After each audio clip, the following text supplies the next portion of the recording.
Good evening. Good evening. Good evening. So today's video, we are going to be talking about plants and the exciting things that happened. So we have been planting. So I'll probably just quickly start by saying symptoms quickly. So this is day 7, unconfirmed of what it is, just a respiratory virus and asthma. This morning I woke up the best that I've been for the last 7 days. So it was fantastic. So I'm happy about that. At the moment, I only just took Ventolin again about half an hour ago, so it's still kicking in. My voice is coming on and off. I woke up with a voice this morning, so that was fantastic. And then you lost that voice. And then I probably lost that voice. Yeah. So my breath is better today, even though I don't sound good. It is better today. Just making sure I keep up on everything that I need to do in order to, and also something else, because we had a family member come over and take care of everything, which was amazing. And also recommend some deep breathing practices for all of us. And I thought it's a good idea to look up deep breathing as well. There's a lot of resources online to do that. We also had local elections. See, there we go. We also had local elections. Pre-voting via phone, which was hard to do because there's a lot of people doing it, obviously, because they're in quarantine or they're self-quarantine. Yeah, so I think there's that. So today has been not too bad for symptoms. Lungs still feel not good, but this feels closer to,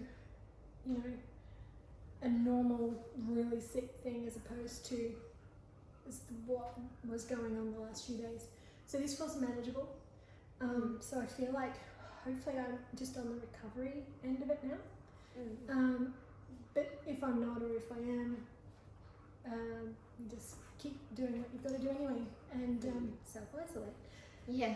So they're also closing the Queensland-New South Wales border, which is going to cut off family, which is not great. So that's going to be difficult for both sides. But apparently there's a new app that you can use, and it was... Yeah, anyway, I'll send a meme out about that or something. But anyway, so there's... so this is not too bad. This, I'm hoping, with a few more treatments today and less talking. The talking makes it worse. So I have been talking a bit this afternoon.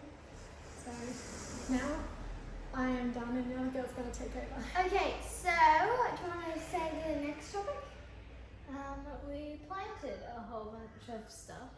Yeah. Yes, we did, and also we have some celery, and we have more growing. But the one that we have right now that's already growing it's doing so well in the water. We're gonna plant it soon, but we're not sure how it's supposed to go, anything like that. So we're gonna. I don't think we should plant it, because when we planted the other one, it didn't. It just died. So What was that one for? The celery. Oh, okay. So what happened there is I didn't give it a chance to actually grow roots. So I just planted it straight up, the 2 that are in there. That didn't work out well. So the one that we've grown in water by the window, that one's doing really well because it's had a chance to grow roots. And then a little bit of stem. So we're now gonna that's good for wait planting. until we plant it. Until the stem grows at least this tall, or like this tall. We'll see how we go. We'll look into it a little bit more, but that's a good thing too. And there's what else happened today? Can we say the exciting news now? The thing that just happened. Oh, sure. Okay, so a cat. It has a home, just as an outdoor cat. Came by our house. A beautiful grey cat. It was gorgeous, and it came up to the window. And it started meowing meowed at us. And it followed us. And it from cuddled to us and outside. everything. And it cuddled up against the window. It reminded us on Violet. We weren't sure if it was a boy or a girl or what its name was or even Yeah, its the collar. owner. It had a collar, but I'm pretty sure if it had a name tag, we won't be able to see it because the coat is so. Yeah, it does have an owner. I've looked online on the local Facebook group. It's well taken care of by the neighbourhood, but it does have an actual house that it goes back to. Yeah, It goes into other people's houses too. Oh, into. Yeah. But we have cats, so we can't allow it in. And also, either way, we probably wouldn't. No. But they probably just gets a little extra feed, and then it comes home and it's like, I'm so hungry. I got nothing. Yeah, I feel like that's something that our cats would do if they were outdoor cats. Yes. They'd just be like, It's oh, very, I'm it's very stuck. chatty, which was cool. Yeah, and it was so cute. Well, it's So cute. and And it jumped up onto our gate and into our garden, then went to rubbed the up window. against the windowsill. Yeah. Like we're guessing trying to hug. So Yeah. that kind of reminds us a lot of Violet. Yeah, because of the hugging, and also because of the meowing. Because it's like meow meow, or either I think it's food. Like, I would kind of do if you give me food. That's about Yeah, it was very cute. yeah. Yeah, oh, okay, I also wanted to touch base. I did a little bit of research with regards to what they were doing with testing. Greg Hunt, the Health Minister for Australia, has actually put out on the website that, it just, probably shouldn't talk too much, we'll cut it short after this. That they are actually, I'll put a link down below instead of talking through it all, but with regards to testing, they're actually, they've got a plan in place that seems really solid and as good as it can be. With the limited amount of tests that they have available right now, they're doing what they should be doing with them. So anyway, the petition doesn't need to go ahead, even though I closed it because I was too sick to take care of it. It's actually being taken care of, like it's been actioned, and I think in a satisfactory way, because it's really prioritising the most urgent now, and then it's working on creating a test within that makes it easy to do many tests and not being so hardware intensive. So there's going to be like a swab situation, but at the moment there's so much that goes into the kits, but they're scaling back on that and just making it a more accessible test and priority for testing. Yeah.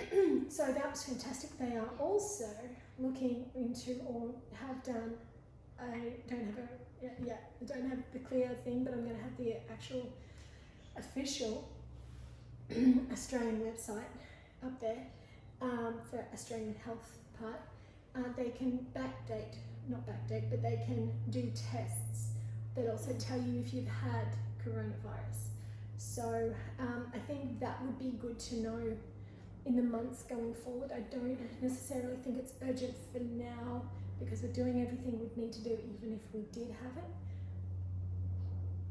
But in the months going forward, it's going to be important to know whether our body has tackled this before, and that might inform our behaviour then. Still being responsible, still being isolated, but it does mean essentially that there has been a successful fight of that. So I'd wait for official medical and governmental advice before that means anything. But at the same time, that's a positive thing too, because I do think it's actually important to know if you've had coronavirus, not if you're taking the precautions and stuff now, but it should be something that you're informed of so that you know what your health can expect in future. Because the other thing that is very worrying is if this is not coronavirus, if this is something else that I've never had before that's full on, and then I got coronavirus on top of this, that would be impossible to tackle. So that's why having that information for your personal health is important. So going forward, I think those things that have been outlined to do is perfect. It's excellent. Yes, they're still saying that community transmission is low, testing is low, so of course it is.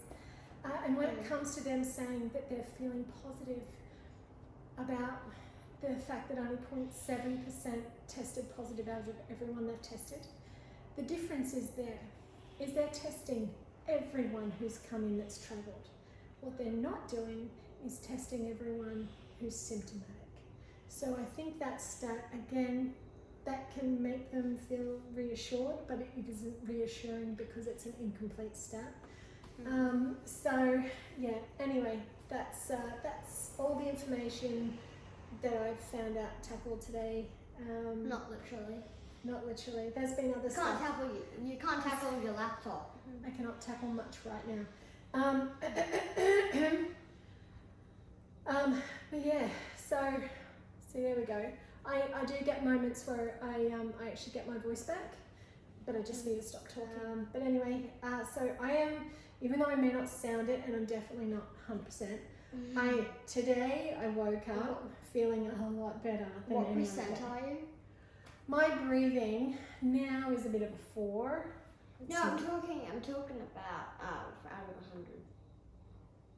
Oh, if I'm going to judge my wellness out of 100. 40? 50, 60, 70, 80, 90. I said 20 by the way. Okay, I'm going to say 50-50. I feel like maybe, I don't know, 60-40. Like I don't feel great. But it's hard because I go through periods during the day where I actually feel like 30-70. I feel better. But then, yeah, that doesn't last too long. But I don't know. I don't know whether that's a part of it or it's weird or whatever. But there are parts that clear up a bit. I'm still getting the heavy chest. That's constant. But it's not as it's not a painful thing when I take a deep breath, which it was at the beginning. So that's progression, I think.